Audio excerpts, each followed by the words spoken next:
With the injury to Tajon Buchanan, there's a lot of questions in terms of what happens now at the right side of the attack for Canada. Now, in a 4-4-2, we'd be looking at potential outside midfielders, but what if we experiment with a 4-3-3? What are the options that Canada has in terms of players who could maybe make the jump quickly, or maybe some we've forgotten about who are still there? It's been a long time, and it's time to bring it back. Welcome back, guys, to the Through Ball.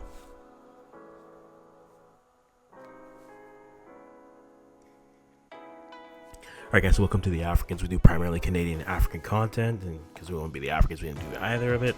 So guys, welcome back to Through Ball officially, though we've had roster reactions for Canada. We've talked a little bit about some African sides and such.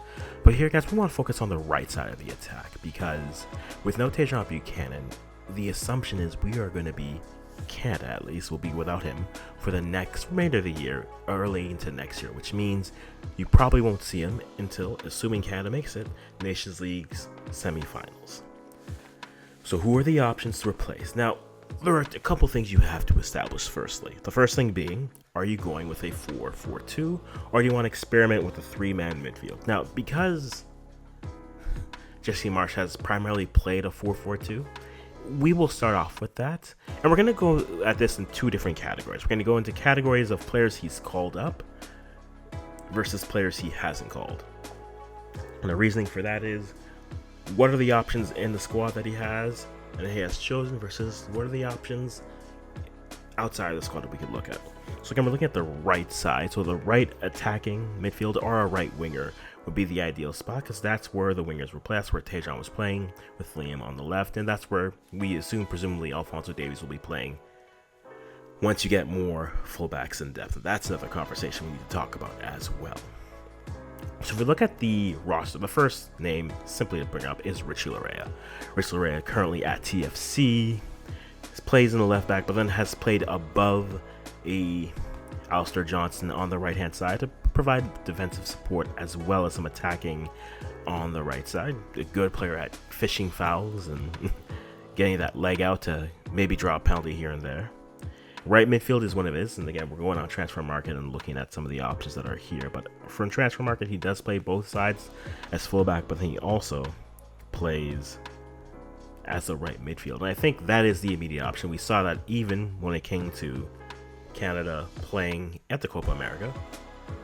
When we decided to switch off from Tajon Buchanan, it went directly to Richie Laryea, fresh from return from injury. So that would be the first option. Do I think it's a good option right now? I think he offers solid defensive work. If you're looking for someone to press, but it also can give you more in attack, it can work. Would he be the ideal day in, day out starter at that position with no Tajon? For me, I would say no, just because I think you need a little bit more offensive bite, especially with a team that is starved for goals. Yes, you can have talented fullbacks who can create. You could argue that Canada's best player is a fullback at club level, so it is a bit counterproductive. But I think in terms of what he provides, he's good in a pinch. I wouldn't necessarily say he's good in a long term. That's the first option. The other one is on the bench. There's a couple other options that are on the bench that we haven't looked at. The first one is, and this is going to be a little bit interesting to see, Ali Ahmed, who currently plays for Vancouver Whitecaps. Typically, he's been a central midfielder slash a left midfielder slash an attacking midfielder. He hasn't had a lot of experience playing, say, on the right-hand side. However, it is something I think his speed offers a bit of a dynamic aspect. We've seen him, with his speed, be able to create goals and opportunities for himself at Vancouver in the MLS. And I think in terms of just inserting another player who could maybe provide some of that speed, maybe he may not have the top quality in terms of that Tajon would have. Tajon being a player who's played in Europe, just gone at the Milan bench, and before this injury was presumed to have been fighting to get his role, maybe a starting role within the team. So in terms of a just offensive dynamic player, someone I think who has a bit more upside would be an Ali Ahmed. Ali Ahmed would be that option there. The third option in terms of players who are currently on the roster, Mathieu Choignard. And I think Mathieu Choignard might be the name that, for whatever reason, gets overlooked. We haven't seen that opportunity be truly given to him, but I think Mathieu Choignard does give you that option as that outside midfielder, but also a midfielder who can tuck in and provide support in the middle if, say, the midfield is getting overrun. And I think that could be a great option. Mathieu Choignard playing for CF Montreal, who at this recording had asked for a trade from Montreal. And I was hoping to maybe see that player make a move and push for Europe. Maybe that's not in the cards for them, and that's fine. But I think in terms of overall the best of both worlds, someone who can be defensively sound, but then also someone who can give you that offensive creativity in the midfield and give more options in the middle. I think Mathieu Choignard might be that player, so that if you needed to, you could tuck that into a midfield 3. And then maybe that gives you a little bit more versatility. I think both players do give you that versatility to be able to play. I think Ali Ahmed as well as Mathieu Choignard do give you that opportunity to, if you needed to shift a formation from a 4-4-2 to a 4-3-3, you could just tuck in Choignard and Ahmed from the right side to the middle, and then all of a sudden you just move up a Liam Miller, and then you have the conversation. You're probably putting Jonathan David out wide, which personally isn't the best use of him. Maybe in that situation you'd put David up top and then put Kyle Larin out wide, and then that opens up the opportunities. So those are 3 players I think could provide support in a 4-4-2 option. An honorable mention out to Junior Hoylett, who was on the roster but then he was injured and couldn't continue to play.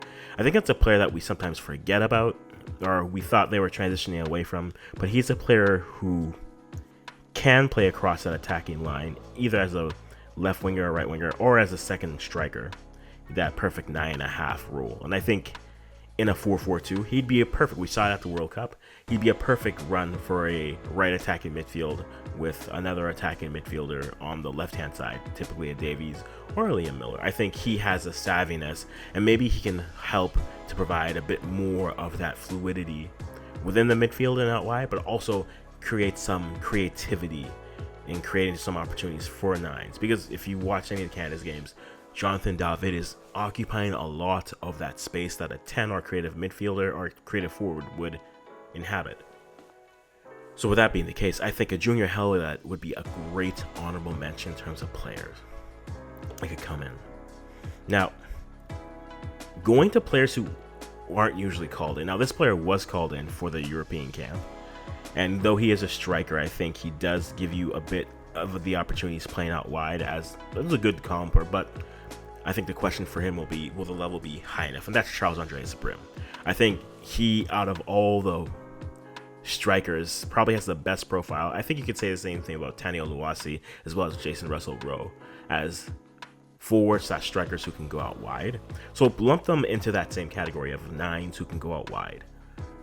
I think those 3 players do offer that profile, but I want to look at Charles-Andre Sabrim again, currently playing in the Eredivisie. He's at 13 caps for Canada with 1 goal scored. Currently, just his loan at Eindhoven ended, so he's back at Sparta, and I think he's going to be fighting for a position. But I think how his season begins can give us a good opportunity to see if he maybe gets that opportunity to come in and play. But Jason Russell-Rowe in terms of form would probably fit there as well, maybe even a Tani Oluwasi. I think Russell-Rowe might fit it better as that 9 and that wing and a half, or that wing 4 type position. And I think then that could easily form into a 4-3-3, or ultimately look like a 4-2-4 with Liam Miller moving up, but then that leaves the midfield a little bit more exposed. In terms of players who haven't been called up, I want to focus on these next 2, because I think they could offer much. If you look at Canada's depth chart, especially on transfer market, there is not a lot of depth on the right-hand side from a winger standpoint. The top name is the first name we're going to bring up, is Theo Corbeanu, or Theo Corbeanu, 22-year-old who's currently playing at Granada. He went there on a permanent move. Granada was just relegated from La Liga, so it will be interesting to see how he's able to go, but he is their best winger. Also, what Theo offers you is that duality with his feet. He is proficient with both feet. He's had 7 caps for Canada with 2 goals scoring. Canadian born, but then played youth for Romania. I think if you're looking for someone who can create as well as just be a winger who can just take on players, even in that like Schaffelberg type role where we've seen at the Copa America, where it's just a winger who comes on and just says, I'm just going to take on players, be direct, maybe beat them one with a little bit more space and maybe a little bit more flair. I think Theo Corbeanu might be the best player for that. our good friend Corbinu. Theo, I think, would be my first choice outside of the players that Marsh has currently called up. I wouldn't be opposed to that because I think he can be an easy plug and play. And plus, he gives you versatility as he is great on both feet. He can move either left side or right side. You could almost see him moving across the midfield if need be, being able to pass and create opportunities. And we saw a taste of it when he played at the Gold Cup back in 2021. I think he is a player who can easily fit in and play well there. The other player that we forgot is TFC's, formerly of TFC, now playing in the Norwegian league, now playing at Rosenborg. We have Jaden Nelson. Now, Jaden Nelson is an interesting call-up in terms of player. He left TFC at the end of last season, well, in February specifically. He got that move and has been playing well. I think as a player so far this year, 9 appearances, 1 goal, 1 assist as of recording. He is a player who started off as a winger and has been able to expand his role to be more of that central attacking midfielder as well as a right winger. He typically stayed up on the left, and I think that's one of Canada's issues. A lot of their players are all in the same spot. There's a lot of talent coming. They're all left wingers. How intriguing. If you are right-footed, you have an opportunity to soar here. Or if you're a Cam, we take you too.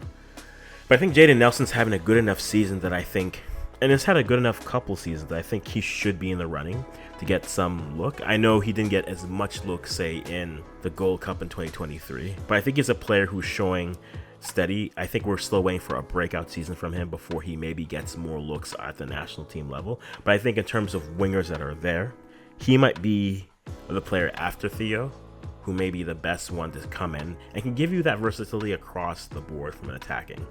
So that is my list, guys. Those are my players who I think could step in and replace a Tajon Buchanan.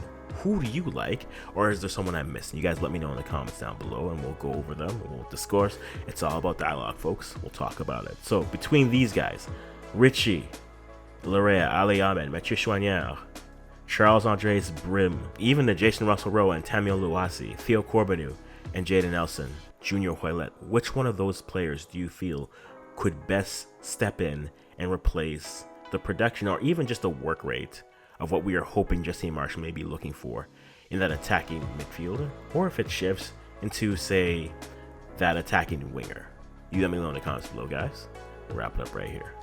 Oh yeah, don't forget to subscribe, like, and comment. All the fun stuff. Alright, we out. For the record, I didn't forget Luka Kolyosha. I just forgot to put him in the video, honestly. I had my list of players, and then I was like, oh, Luka would be actually perfect. And I think as a federation, we do need to make another run at him. I think a player like him, if you added Luka on the left, say, in the Liam Miller role, and then brought in Theo as a trial, I think they offer you both pace, but then they can be explosive enough and versatile enough in that midfield section in a 4-4-2. If you play them in a 4-3-3 or a 3-4-3, I don't think he's going to go to a back three anytime soon, but a 4-4-3, I'm sorry, a 4-3-3. Why am I doing words? If you play them in a 4-3-3 as wingers, I think both of them can give you enough of that attacking prowess, but also can sit back and defend well. I think it'd be foolish not to have another run at them and see if you can get them back in the fold. I think Theo, you have a good shot, but Luka, I think if you add him for the left-hand side, the battle between him and Shuffleboard could be very interesting. But yeah, I didn't forget Luka, guys. Luka's out here. We didn't forget him. Anyways, carry on.